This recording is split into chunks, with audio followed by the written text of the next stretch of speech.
A graça e a paz a todos os irmãos e irmãs, a todos vocês que nos ouvirão por meio do Facebook, também do YouTube.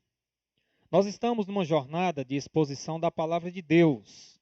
E hoje, com base no Evangelho de Lucas, eu quero compartilhar com você. Eu sei que talvez você já conheça o Evangelho de Lucas. E se você ainda não o conhece, você terá a oportunidade de conhecê-lo.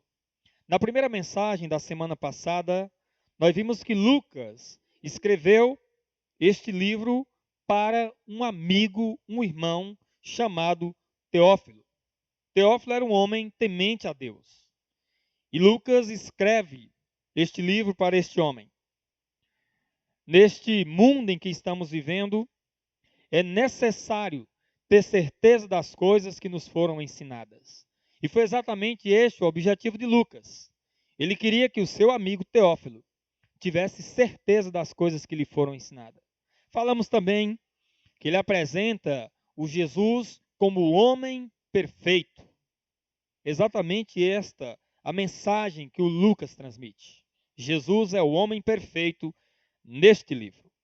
E hoje eu quero, diante de todos que estão ouvindo a mensagem da palavra de Deus, dizer algumas coisas que eu considero muito importantes. Dentre elas, certeza que a fé cristã não é um mito. Quando estudamos o Evangelho de Lucas, nós chegamos a essa certeza. Nós chegamos à realidade factual daquilo que aconteceu na vida de Jesus. Certeza de que existem testemunhas oculares que foram ministros da palavra de Deus. Lucas nos transmite exatamente isto. Então, as Escrituras foram feitas por homens separados por Deus. E Lucas, como falamos também, foi um gentil escolhido por Deus. E ele, usado por Deus, através de uma pesquisa minuciosa, ele então transmite a mensagem sobre o que Jesus fez, sobre o que Jesus ensinou. E hoje eu quero compartilhar com você, a partir do versículo 5, porque trabalhamos até o versículo de número 4. No versículo 5, diz o texto sagrado: no tempo de Herodes, rei da Judeia, havia um sacerdote chamado Zacarias, que pertencia ao grupo sacerdotal de Abias. Isabel, sua mulher, também era descendente de Arão.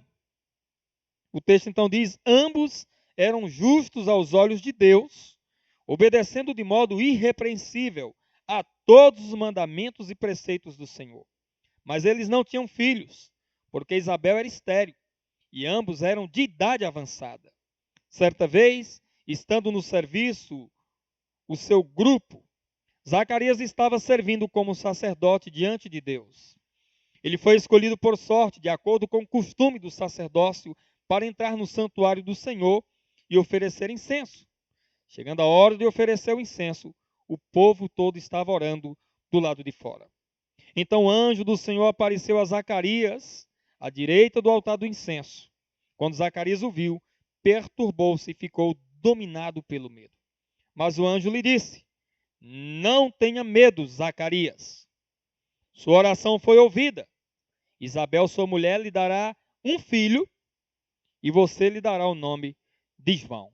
Até aqui, versículo de número 13 do capítulo 1, eu quero compartilhar algumas verdades que a palavra de Deus nos transmite através do Evangelho de Lucas. A primeira delas, quando estamos lendo essa passagem bíblica, precisamos relatar que houve pelo menos 400 anos de silêncio da parte de Deus. Interessante trazer isso para vocês, porque nesse tempo não havia profetas e nem profecias da parte de Deus. O povo judeu que tinha o costume de ouvir os profetas, que esperavam a mensagem de Deus, agora estava acostumado a não ouvir mais a voz de Deus. Um grande tempo de silêncio, e agora passamos a entender que as profecias que foram escritas por Malaquias estavam chegando ao seu cumprimento, porque Malaquias havia falado no capítulo 4, versículos 5 e 6, ele registra que o precursor viria no poder de Elias. E este precursor é João o Batista. E nessa passagem bíblica, então, o pai de João Batista, que é o Zacarias, recebe essa mensagem. A mensagem que nunca mais eles tinham ouvido da parte de Deus. Não foi por intermédio de um profeta, mas por intermédio de um anjo. O anjo aparece e traz essa mensagem. O tempo em que o Zacarias estava vivendo, líderes religiosos estavam entregues a uma tradição morta. Os judeus estavam entregues a uma tradição morta. Outros líderes estavam entregues à sedução do lucro. Naquela época, alguns que se tornaram sacerdotes não se tornaram mais por escolha de Deus. Eles se tornaram sacerdotes como um ofício de profissão. E por causa do dinheiro, muitos entraram no ofício sacerdotal. Essa é uma realidade que encontramos aqui no Evangelho de Lucas. Era um tempo de trevas, um tempo muito tenebroso, em que muitos não temiam mais ao Senhor. Herodes, que reinava naquele tempo, na Judéia, era um rei perverso, era um rei tirano, um rei amante do poder. Durante a semana, estudando sobre este evangelho, sobre a vida de Herodes, a vida de Zacarias, a vida da esposa deste homem, o que aprendemos também com Herodes? Era um homem disposto a matar qualquer um que disputasse com ele o trono. A história diz que esse homem chegou a matar a própria esposa, a própria sogra e até os filhos. Era muito perverso. E vemos na Bíblia, agora na Bíblia, que essa é a história dos historiadores, dos comentaristas acerca do Evangelho de Lucas. Mas vemos também na Bíblia que Herodes mandou matar crianças de 2 anos para baixo. Exatamente quando ele recebe a notícia que havia nascido o rei dos judeus. E com medo de perder o trono para aquele que seria o rei dos judeus, Herodes também planeja a morte do rei dos judeus. Mas Deus está agindo na história. Deus está agindo de modo soberano. E nós vemos então a intervenção de Deus, e diante de um mundo de trevas, de um povo corrompido, Deus traz a luz, a esperança para o povo judeu. Esse povo agora desfruta de uma nova esperança, de um novo tempo. O tempo em que virá o precursor, que é João Batista, aquele que vem antes de Cristo, o Messias, e desfrutam também a chegada do Messias, aquele que fora prometido em todo o Antigo Testamento. Então, em todo o Antigo Testamento havia uma promessa, e o povo de Israel aguardava essa promessa. E essa promessa se cumpre com a chegada do Messias. Outra coisa importante, todo descendente de Arão era sacerdote de Deus, separado por Deus para o sacerdócio. Então, no tempo de Davi, os sacerdotes foram divididos em grupos, em 24 grupos. Foi exatamente isso que aconteceu e se encontra em 1 Crônicas 24, de 1 a 6.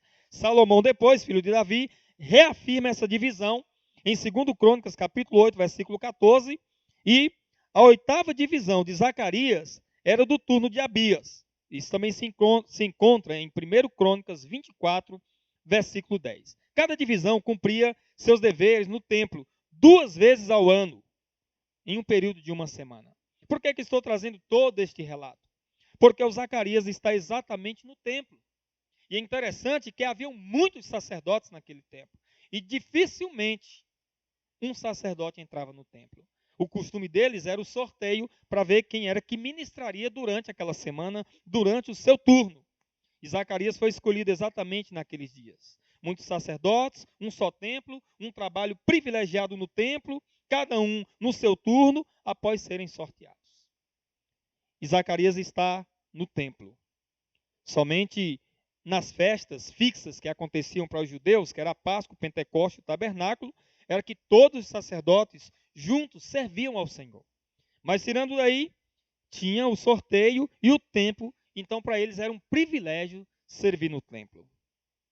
E eu estava pensando nessa questão dessa divisão dos sacerdotes, o tempo em que eles iam para o templo para ministrar. Nós estamos vivendo um tempo assim agora. Nós estamos aqui no templo hoje. Os irmãos estão em suas casas. Alguns ouvindo a mensagem através das redes sociais, outros nem sequer ouvem, nem pelas redes sociais. Não veem como um privilégio estar servindo ao Senhor. Os sacerdotes tinham tudo isso como um privilégio. E Zacarias teve o privilégio de ser o contemplado para servir durante uma semana, lembrando, só 2 vezes ao ano. E alguns sacerdotes nem tinham esse privilégio. Mas nesse dia esse homem está ali, servindo ao Senhor. E com alegria ele está servindo ao Senhor. Os que amavam servir ao Senhor no templo guardavam ansiosamente o seu dia, o seu turno, aquele momento. Estamos ansiosos. Algumas pessoas têm ansiedade em retorno aos cultos. Mas ainda estamos aguardando a resposta das nossas autoridades em relação a isso. Zacarias casou-se com uma mulher da linhagem sacerdotal. Isso era um privilégio para os sacerdotes naquele tempo. Isabel, descendente da família de Arão, que é o primeiro sacerdote designado por Deus. Então foi no exercício do trabalho do Zacarias que o anjo Gabriel chega ali e traz uma mensagem dos céus para este homem. Ele recebe uma mensagem de esperança. O silêncio de Deus foi quebrado, porque o anjo traz uma mensagem. Na perspectiva humana, o anjo havia chegado em um tempo atrasado. Veja só, quando ele chega para Zacarias, o texto diz que ele já era avançado em idade, ou em dias. A sua esposa era estéril e também já era avançada em idade. Ou seja, 2 idosos, uma mulher estéril e uma perspectiva em oração e, ao mesmo tempo, uma esperança que fora jogada ao lado. Mas o anjo chega e traz a esperança, o silêncio de Deus é quebrado. E na perspectiva humana, esse anjo agora traz, mas vamos olhar também para a perspectiva de Deus. Porque é interessante fazermos essa divisão. Ao mesmo tempo em que ele chega para Zacarias, em idade avançada, a mulher estéril, sem possibilidade de ter filhos, este mesmo anjo dirige-se à casa de uma jovem, ainda virgem e comprometida em casamento. E na perspectiva humana, a ida de Zacarias à casa de Maria é também uma visita adiantada. Então ele chega atrasado, na perspectiva humana, na casa de Zacarias, mas chega adiantado na casa de Maria, com a mensagem dos céus também. E esse sacerdote recebe essa mensagem, a jovem Maria recebe essa mensagem, e ambos recebem a mensagem de Deus. Ambos terão filhos. E tudo isso que vemos, olhamos como algo extraordinário dentro deste texto. Eu não sei se você já tinha olhado, mas pelo menos eu, quando estava lendo este evangelho, eu vi como algo extraordinário, porque Gabriel vai com uma mensagem para um homem que não tem possibilidade de resolver o seu problema, nem tampouco o problema da sua esposa. Mas uma coisa interessante na mensagem da palavra de Deus é que ele orava. No versículo 13 diz: não temas, Zacarias, sua oração foi ouvida. Aquele homem orou por muito tempo. Orou por muito tempo. E agora a mensagem de Deus é: sua oração foi ouvida. Sua mulher lhe dará um filho. E no versículo 18, Zacarias pergunta: como assim? Sou velho. Minha esposa é de idade avançada. Ele recebe essa mensagem com incredulidade. Depois de tanto tempo orando. E diante do silêncio de Deus. E agora, quando o silêncio é quebrado, ele diz: como assim? Eu tenho idade avançada, minha mulher também tem idade avançada. Aqui a realidade é que existe uma dificuldade e existe uma impossibilidade humana. Tanto de Zacarias, como também de Maria. Quando recebe a mensagem, ela diz: como assim? Eu sou virgem. Essa é a mensagem do anjo a Maria e a mensagem de Maria para o anjo. Ambos ficam impressionados com a situação.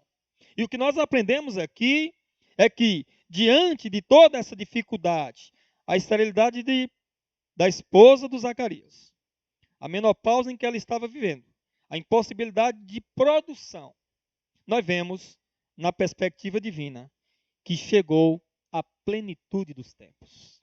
E eu queria ler com você Gálatas capítulo 4, versículo de número 4, que fala exatamente desta plenitude. E a grande lição aqui é que o nosso Deus, ele nem atrasa, certo? Ele não chega atrasado e nem tampouco adiantado. O nosso Deus chega no tempo certo. No tempo dessa corrupção, no tempo do distanciamento de Deus, Deus chegou através de um anjo. E aí ele traz uma mensagem e as promessas se cumprem. Gálatas capítulo 4, versículo 4, que diz assim: Mas quando chegou a plenitude do tempo, Deus enviou o seu filho, nascido de mulher, nascido debaixo da lei. E o destaque aqui é que chegou a plenitude do tempo. Então esse é o Deus a que nós servimos. Talvez na sua perspectiva humana tenha acontecido coisas e você tem dito, não há mais esperança, não tem mais jeito. É impossibilidade total. Às vezes uma doença. Quantas pessoas são tomadas por diversas doenças?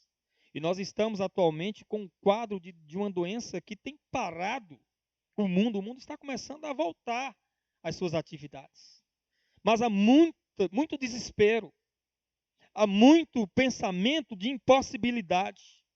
Não só por causa do Covid, coronavírus. Talvez seu filho que um dia se afastou do Senhor e você diz, não tem mais jeito. Isso é perspectiva humana. A perspectiva humana muitas vezes traz inesperança. Mas quando olhamos para o nosso Deus, o Deus do impossível, o Deus da plenitude dos tempos, passamos a entender que na perspectiva de Deus, tudo pode mudar. No tempo de Zacarias, era um tempo de trevas. E Deus traz luz para aquele povo. Então, todas as profecias estavam cumpridas. A plenitude do tempo chegou. Deus está agindo na história. Uma coisa que eu aprendo aqui é que Deus não está indiferente à realidade humana. Talvez você pense com tudo isso que está acontecendo, Deus está indiferente, Deus está tratando as pessoas, Deus esqueceu as pessoas. Ele não está indiferente às dificuldades que nós enfrentamos. Como ele não estava indiferente às dificuldades que o Zacarias e a sua esposa Isabel enfrentaram. Ele estava vendo todas as coisas. Deus também conhece as dificuldades que aquele homem enfrentou, a vergonha que aquela mulher enfrentou. Ser estéril naquele tempo era motivo de vergonha. Vemos isso no versículo 25 deste mesmo capítulo. Ela diz que Deus tirou a sua humilhação. A mesma coisa vai acontecer com Maria. Deus tira a humilhação não de Maria, mas de Israel. O povo de Israel é um povo agora cheio de esperança. Então Deus conhece as dificuldades que enfrentamos. Deus não vê impossibilidades. Eu vejo, você vê, mas o nosso Deus não vê impossibilidade. Ele é o Deus do impossível. Deus faz o impossível acontecer. E é exatamente isso que nós estamos vendo nessa passagem. Ele está fazendo o impossível na vida de Zacarias, na vida de Isabel, na vida de Maria. E trata José quando ele sabe do caso. Ele é o Deus do impossível. A impossibilidade humana não impede o agir poderoso de Deus. Vemos exatamente isso na história deste casal, dessa família. Vemos os milagres de Deus, vemos as promessas de Deus se cumprindo. Então, a plenitude dos tempos mostra exatamente o controle soberano de Deus na história. Aí é que nós afirmamos que Deus é Deus. E diante disso, eu quero fazer mais alguns destaques ainda do texto. Falamos um pouco sobre Zacarias, um pouco sobre Herodes, e eu quero ainda fazer um paralelo dessas duas vidas. Primeiramente, o que diz o texto no versículos 5 e 6. Leiamos novamente. No tempo de Herodes, rei da Judéia, havia um sacerdote chamado Zacarias. Preste bem atenção. Versículo 6 agora. Vai dizer que ambos eram justos aos olhos de Deus. O texto aqui está falando de Zacarias e Isabel. Eles eram justos aos olhos de Deus, obedecendo de modo irrepreensível a todos os mandamentos e preceitos do Senhor. Eu queria focar nestas duas palavras. Ambos eram justos aos olhos de Deus. Quando cita aqui o Herodes, eu falei da situação deste homem. Herodes era um homem perverso, um homem ímpio. Mas Zacarias, diante de uma sociedade perversa, diante de um povo perverso, este homem e esta mulher, o texto diz que eles eram justos aos olhos de Deus. A mensagem de vida transmitida através desse casal era uma mensagem que vinha de uma vida de experiência, de obediência a Deus. Quantas pessoas estão vivendo nos dias atuais, dizendo-se cristãos, evangélicos, discípulos de Jesus, e talvez sejam até justos aos olhos dos homens, mas aos olhos de Deus é que é a avaliação verdadeira. Interessante que quando Lucas chega a relatar que eles eram justos aos olhos de Deus, veja só, é porque isso já tinha sido visto pelos homens. Então é interessante que a nossa vida, ela vai sendo trabalhada dessa forma. Diante dos homens, o que nós somos, resulta em glória diante de Deus. Então eles eram justos aos olhos de Deus. Eu não me canso de citar o que está escrito em Mateus. Brilhe assim a vossa luz diante dos homens, para que vejam as suas boas obras e glorifiquem ao Pai de vocês que está nos céus. O que eles pregavam, eles viviam. Ninguém tinha do que acusar este casal, porque eles eram justificados e santificados pelo poder de Deus. Eram pessoas que, diante de uma sociedade em trevas, estavam vivendo de acordo com a vontade do Senhor, obediente de modo irrepreensível. Eles obedeciam de modo irrepreensível todos os mandamentos e preceitos do Senhor. Então vai nascer nessa família João Batista. E mais na frente, quando vamos para a história, e vamos chegar lá ainda, João Batista também era um homem justo. Mas eles estavam rodeados de uma liderança, sacerdotes, sumos sacerdotes, estavam rodeados de mestres que não viviam de uma forma justa aos olhos de Deus. E essa é a lição que eu queria deixar para cada um de nós na mensagem de hoje. Precisamos viver de modo justo, não somente aos olhos dos homens, mas aos olhos de Deus. E a pergunta é, como ser justo, se a Bíblia diz não há justo nenhum sequer? Coisa importante, é importante falar isso para você. A verdadeira justificação acontece quando Cristo entra em nossas vidas. Por isso que Paulo chega a dizer em Romanos que justificados mediante a fé temos paz com Deus. Então nós somos justificados em Cristo Jesus. E todo aquele que foi justificado em Cristo Jesus vive em santidade. E todo aquele que vive em santidade é porque o Espírito Santo agiu poderosamente.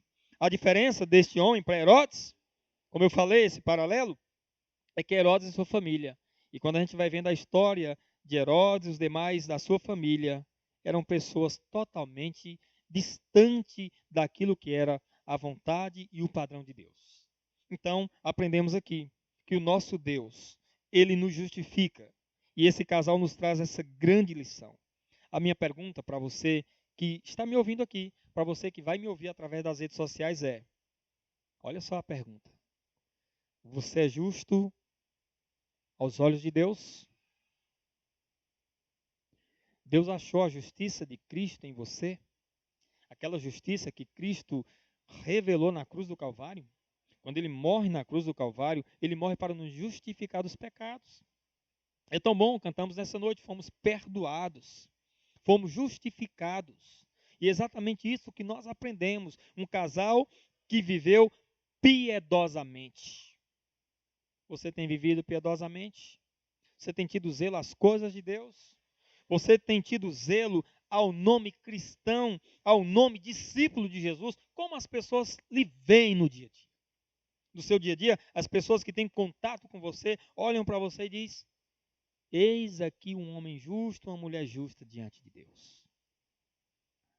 E isso é o reconhecimento da obra de Cristo em nossas vidas. Essa passagem bíblica nos traz a esse pensamento. Aí você pode dizer, mas aqui o Zacarias ainda não tinha Cristo. Os judeus, como eu falei, alguns estavam vivendo uma tradição morta. Mas aqui o Zacarias conheceu as Escrituras e vivia de acordo com as Escrituras. Então nós temos essa palavra. Veja só um detalhe aqui. Nós não temos mais profetas que recebem a mensagem direta de Deus e transmitem aos homens. Os profetas têm a mensagem revelada de Deus. E essa mensagem é revelada pelo profeta de Deus. E quando ela é revelada, cabe a cada um de nós olharmos para os profetas como anjo do Senhor. Sim, Apocalipse vai dizer isso. Ao anjo da igreja. Ele apresenta os pastores da igreja como anjo. Aqueles que trazem a mensagem, que recebem a mensagem de Deus e que a transmitem. E a mensagem de Deus é transmitida o tempo todo para que os homens sejam justificados diante de Deus. Não há justificação se não for por meio da mensagem que vem do Senhor. E esse casal viveu exatamente aquilo que o Antigo Testamento dizia como eles tinham que viver. Então, diante dessa realidade, o que nós aprendemos é que o nosso Deus continua falando com seu povo. E ele fala exatamente para que esse povo seja transformado pelo poder do Senhor. A nossa mensagem nesta noite tem exatamente esse objetivo: levar você a pensar, a avaliar a sua vida e, avaliando, chegar a uma conclusão. Eu sou justo aos olhos de Deus? Eu fui justificado em Cristo Jesus? As pessoas olham para mim e me veem como um discípulo de Jesus? Veem Cristo em mim? As pessoas estão vendo Cristo sendo formado em mim? Se isso tem acontecido em sua vida, louvado seja Deus. É fruto da graça de Deus. Isso quer dizer que a graça está transbordando, porque a Bíblia diz que onde abundou o pecado, superabundou a graça. E exatamente isso nós precisamos, da justificação que vem por meio de Cristo Jesus. Este homem e esta mulher, eles viveram a vida para a glória de Deus. Você, meu amigo, minha amiga, desde você criança, adolescente, jovem, senhor e senhora, precisam viver para a glória de Deus. Ser justo aos olhos de Deus é revelar a vida de Cristo dentro dos nossos corações. Eu queria concluir essa mensagem. Hoje não tem como pregar em todos os versículos, mas eu queria deixar esse foco para essa noite. Assim como Zacarias, Isabel, sua esposa, foram justos aos olhos de Deus, e isso reverberou na vida daqueles que viveram com ele. Você precisa ser justo aos olhos de Deus. E isto deve ser visto pelas pessoas que estão à sua volta. Fica essa reflexão para mim e fica essa reflexão para você. E a justificação verdadeira pode acontecer hoje em sua vida. Se você hoje tiver um encontro com Cristo Jesus, se você aceitar a mensagem, como? Ele disse, sou velho, minha mulher é avançada em dias. Mas eles receberam a mensagem de Deus. E você? Recebendo essa mensagem, você será justificado, será transformado, será santificado e será glorificado quando o Senhor Jesus nos levar para a sua glória. Fica para você essa mensagem, fica para mim esta mensagem, que possamos viver para a glória de Deus. Que Deus abençoe você, que Deus abençoe a sua família. Compartilhe essa mensagem com seus amigos, para que eles sejam abençoados, edificados e desafiados a andarem nos caminhos do Senhor, com a vida irrepreensível. Que Deus lhe abençoe. Vamos orar. Querido Deus, eu quero te agradecer pelas verdades do que lemos nesta noite. Te louvamos porque a justificação vem da ação poderosa do teu Espírito Santo. Espírito Santo que agiu em nós, pecadores. Todos pecaram, estavam distantes do Senhor, carentes do Senhor. Mas muitos foram justificados em Cristo Jesus. E estes têm paz com Deus. Louvamos o teu nome porque nenhuma condenação há para aqueles que estão em Cristo Jesus. Louvamos o teu nome porque o novo nascimento gerou justificação. Nós estamos na posição de justificados, não por causa de nós, mas por causa de Cristo. Santificados por causa de Cristo. E a tua graça nos conduz a uma vida em prática de justiça, de um modo de viver irrepreensível.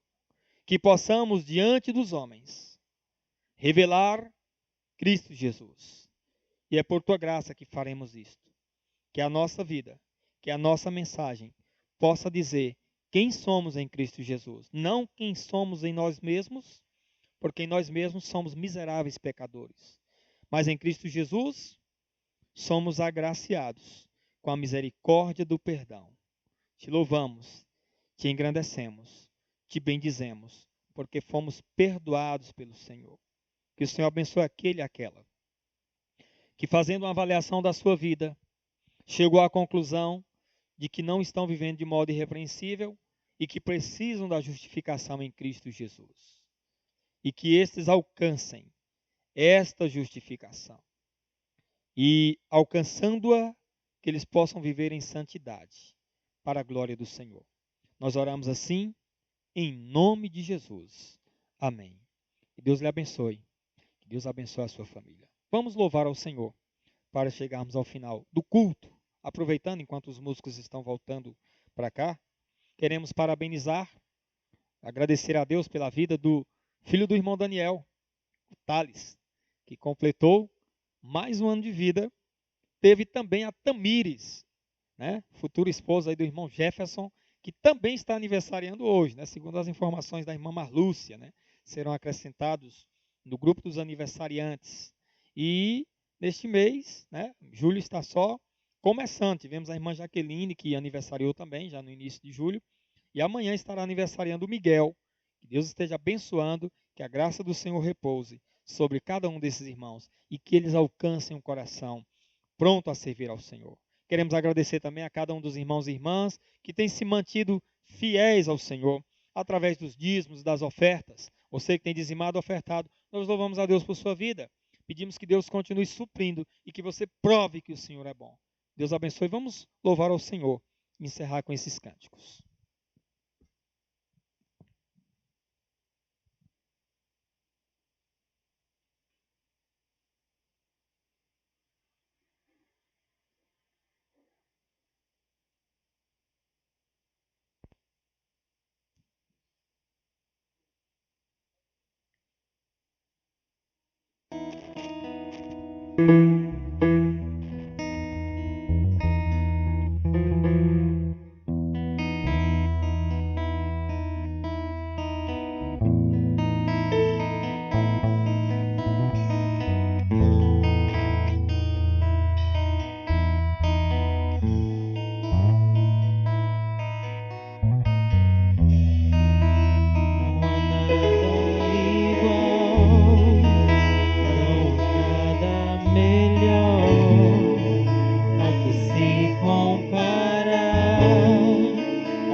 Doce amor que liberta o meu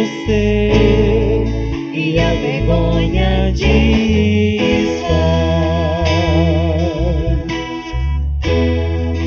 da presença, Deus.